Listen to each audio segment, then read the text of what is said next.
In this simple video tutorial, I'm going to share with you how you can see your contacts' Twitter accounts.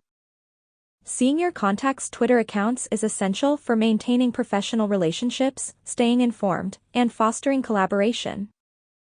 By following your contacts, you can stay updated on their activities, interests, and perspectives, which strengthens your connection with them and facilitates networking opportunities.